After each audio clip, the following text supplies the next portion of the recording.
Buddha, or Buddha Gautama, also known as Shakyamuni Buddha, was a great spiritual master from ancient India.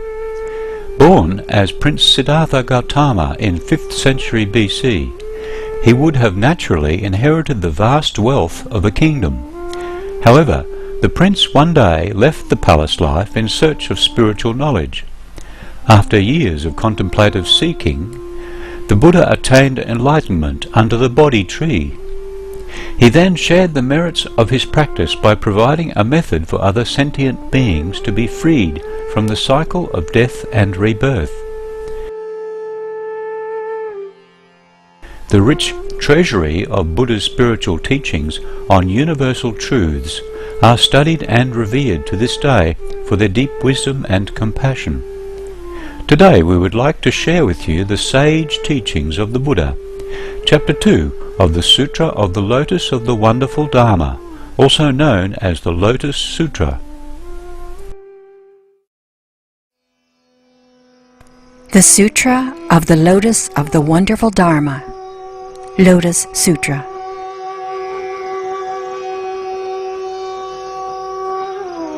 Chapter 2. Expedient Means. At that time, the world-honored one calmly arose from his samadhi, the internal state of imperturbability achieved through meditation, and addressed Sariputra, saying, "The wisdom of the Buddhas is infinitely profound and immeasurable. The door to this wisdom is difficult to understand and difficult to enter. Not one of the voice hearers, or Pratika Buddhas, self-awakened Buddhas, is able to comprehend it." What is the reason for this? A Buddha has personally attended 100, 1,000, 10,000, 1,000,000, a countless number of Buddhas, and has fully carried out an immeasurable number of religious practices. He has exerted himself bravely and vigorously, and his name is universally known. He has realized the Dharma that is profound and never known before, and preaches it in accordance with what is appropriate, yet his intention is difficult to understand. Sariputra, ever since I attained Buddhahood, I have, through various causes and various similes, widely expounded my teachings and have used countless expedient means to guide living beings and cause them to renounce attachments. Why is this? Because the Tathagata, Buddha, is fully possessed by both expedient means and the paramita of wisdom. Shariputra, the wisdom of the Tathagata is expansive and profound. He has immeasurable mercy, unlimited eloquence, power, fearlessness, concentration, emancipation, and samadhis, and has deeply entered the boundless and awakened to the Dharma, or true teaching, never before attained. Shariputra, the Tathagata knows how to make various kinds of distinctions and to expound the teachings skillfully. His words are soft and gentle and delight the hearts of the assembly. Shariputra, to sum it up, the Buddha has fully realized the Dharma, or true teaching, that is limitless, boundless, never attained before. But stop, Sariputra, I will say no more. Why? Because what the Buddha has achieved is the rarest and most difficult to understand Dharma, true teaching. The true entity of all phenomena can only be understood and shared between Buddhas.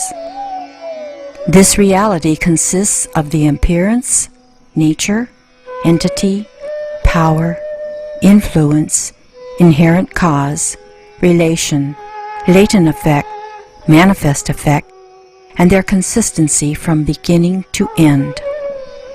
At that time, the world-honored one, wishing to state his meaning once more, spoke in verse form, saying, "The hero of the world is unfathomable. Among heavenly beings or the people of the world, among all living beings, none can understand the Buddha. The Buddha's power, fearlessness, emancipation, and samadhis, and the Buddha's other attributes, no one can reckon or fathom. Earlier, under the guidance of countless Buddhas, he fully acquired and practiced various ways, profound, subtle and wonderful doctrines that are hard to see and hard to understand. For immeasurable millions of kalpas, one kalpa is a period of 432 million years of mortals. He has been practicing these ways until in the place of practice he achieved the goal. I have already come to see and know completely this great goal and recompense, the meaning of these various natures and characteristics. I and the other Buddhas of the 10 directions can now understand these things. This Dharma, true teaching, cannot be described. Words fall silent before it. Among the other kinds of living beings, there are none who can comprehend it, except the many bodhisattvas or spiritual practitioners who are firm in the power of faith. The many disciples of the Buddhas in the past have given offerings to the Buddhas, have already cut off all outflows, and now are dwelling in their last incarnation. But even such persons as they have not the power needed.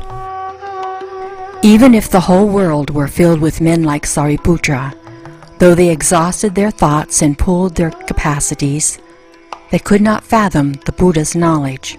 Even if 10 directions were all filled with men like Sariputra, or like the other disciples, though they filled the lands in the 10 directions and exhausted their thoughts and pooled their capacities, still they could not understand it. If Pratika Buddhas, self-awakened Buddhas, acute in understanding, without outflows, in their last incarnation, should fill the worlds in the 10 directions, as numerous as bamboos in a grove, though they should join together with one mind for 1,000,000 or for countless kalpas. One kalpa is a period of 432 million years of mortals. Hoping to conceive of the Buddha's true wisdom, they could not understand the smallest part of it. If bodhisattvas or spiritual practitioners newly embarked on their course should give offerings to numberless Buddhas, completely mastering the intent of the various doctrines and also able to preach the Dharma or true teaching effectively, like so many rice and hemp plants, bamboos or reeds, filling the land in the 10 directions with a single mind, with their wonderful knowledge. For kalpas, one kalpa is a period of 432 million years of mortals. For kalpas numerous as Ganges sands should altogether pool their thoughts and capacities, they could not understand the Buddha's knowledge. If bodhisattvas, who never regress, their numbers like Ganges sands, with a single mind should join in pondering and seeking, they could not understand it either. I also announce to you, Sariputra, that this profound, subtle, and wonderful Dharma, true teaching, without outflows, incomprehensible, I have now attained in full. Only I understand its characteristics, and the Buddhas of the 10 directions do likewise.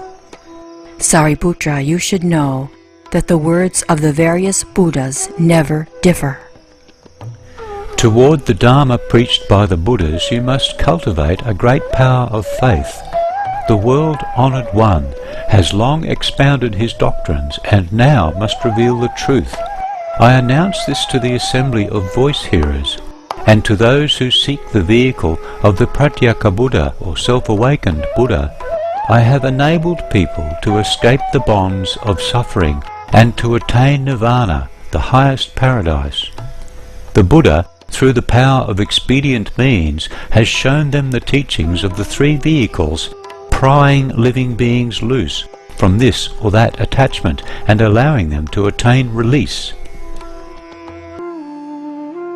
At that time, among the great assembly, there were voice-hearers, arhats, saints, whose outflows had come to an end, Agata, Kundinya, and the others, 1,200 persons. And there were monks, nuns, laymen, and laywomen, who had conceived a desire to become voice-hearers or Pratika Buddhas, self-awakened Buddhas. Each of these had this thought: now for what reason does the world-honored one so earnestly praise expedient means and state that the Dharma, true teaching, attained by the Buddha is profound and difficult to understand, that it is very difficult to comprehend the meaning of the words he preaches, that not one of the voice hearers or pratika Buddhas, self-awakened Buddhas, can do so.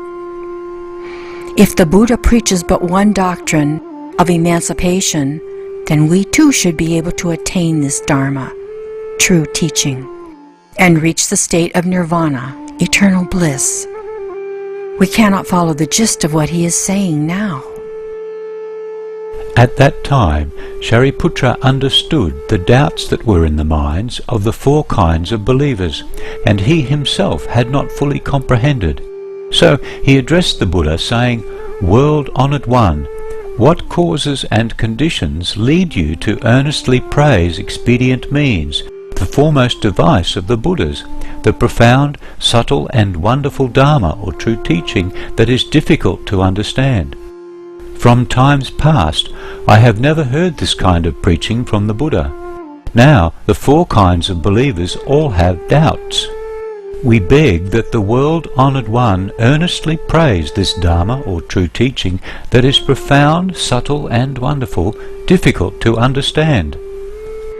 At that time, Sariputra, wishing to state his meaning once more, spoke in verse form, saying, "Son of wisdom, great sage and venerable one, at long last you preach this Dharma, true teaching. You yourself declare you have attained power, fearlessness, samadhis, the internal state of imperturbability achieved through meditation, concentration, emancipation, and these other attributes, and the Dharma, true teaching, that is beyond comprehension. This Dharma, true teaching, attained in the place of practice, no one is capable of questioning you about. My intention is hard to fathom, and no one can question me. No one questions, yet you yourself preach, praising the path you walk on. Your wisdom is very subtle and wonderful, that which all the Buddhas attain." The Arhats or saints who are without outflows and those who seek nirvana, the highest paradise, now have all fallen into the net of doubt, wondering for what reason the Buddha preaches this.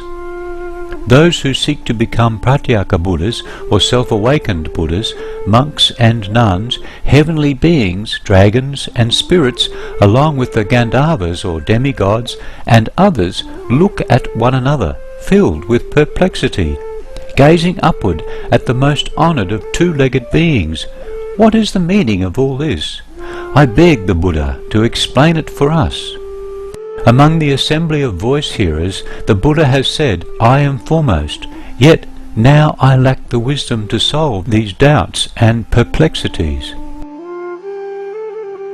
Have I in fact grasped the ultimate Dharma, true teaching, or am I still on the path of practice? The sons born from the Buddha's mouth press palms together, gaze upward and wait. We beg you to put forth subtle and wonderful sounds, and at this time explain to us how it really is. The heavenly beings, dragons, spirits, and the others, their numbers like the Ganges sands. The Bodhisattvas, spiritual practitioners, seeking to be Buddhas in a great force of 80,000, as well as the wheel-turning sage kings, come from 10,000s of millions of lands, all press their palms, and with reverent minds wish to hear the teaching of perfect endowment. At that time the Buddha addressed Shariputra, saying, "Stop, stop, there is no need to speak further. If I speak of this matter, then the heavenly and human beings throughout the worlds will all be astonished and doubtful." Shariputra once more spoke to the Buddha, saying, "World-honoured one, we beg you to preach. We beg you to preach. What is the reason? Because this assembly of countless hundreds, thousands, 10,000s, millions of asamkhyas or infinitudes of living beings in the past have seen the Buddhas. Their faculties are vigorous and acute, and their wisdom is bright. If they hear the Buddha preach, they will be capable of reverent belief. At that time, Sariputra, wishing to state his meaning once more, spoke in verse form, saying, Dharma King, none is more highly honored. Speak, we beg you, without reserve. In this assembly of numberless beings are those capable of reverent belief. The Buddha repeated, Stop, Shariputra. If I speak of this matter, the heavenly and human beings and asuras, or supernatural beings, throughout the worlds will all be astonished and doubtful. The monks who are overbearingly arrogant will fall into a great pit. At that time, the world-honored one repeated what he had said in verse form. Stop, stop, no need to speak. My Dharma is wonderful and difficult to ponder. Those who are overbearingly arrogant, when they hear it, will never show reverent belief. At that time, Shariputra once more spoke to the Buddha, saying, World-honored one, we beg you to preach. We beg you to preach. In this assembly at present, the persons like myself number in the hundreds, thousands, 10,000s, millions. In age after age, we have already attended the Buddhas and received instruction. People of this kind are certain to be capable of reverent belief. Throughout the long night, they will gain peace and rest and will enjoy many benefits. At that time, Sariputra, wishing to state his meaning once more, spoke in verse form, saying, Supremely honored among two-legged beings, we beg you to preach this foremost Dharma, true teaching. I, who am regarded as the Buddha's eldest son, ask you to favor us by preaching distinctions. The countless members of this assembly are capable of according reverent belief to this Dharma, true teaching. The Buddhas have already, in age after age, taught and converted them in this manner. All with a single mind and palms pressed together, desire to hear and receive the Buddha's words.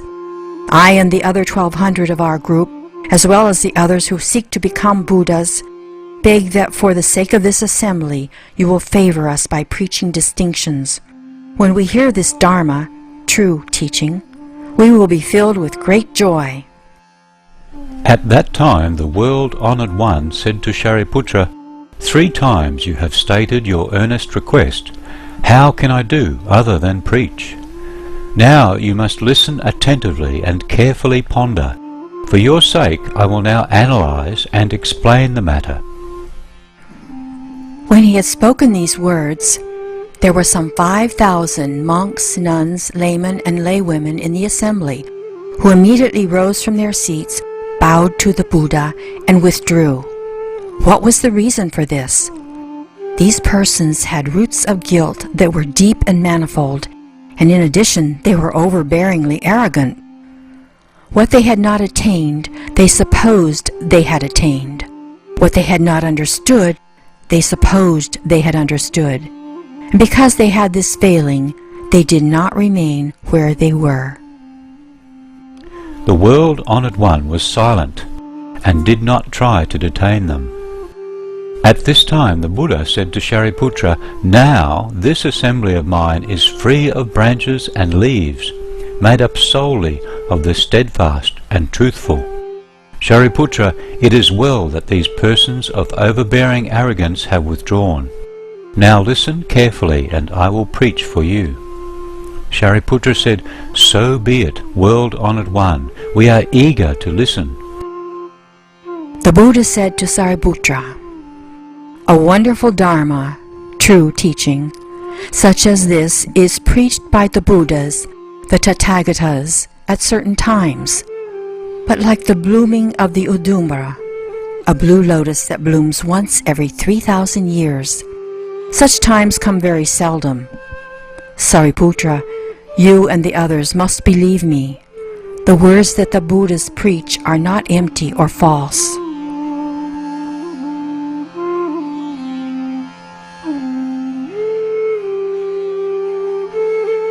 It's our pleasure to have you with us for today's episode of Between Master and Disciples, here on Supreme Master Television. Join us again next Wednesday for Part 2 of Buddhism's Sacred Scripture, the Sutra of the Lotus of the Wonderful Dharma, Chapter 2. Planet Earth, our loving home, is up next after noteworthy news. We wish you much love and kindness in the days ahead.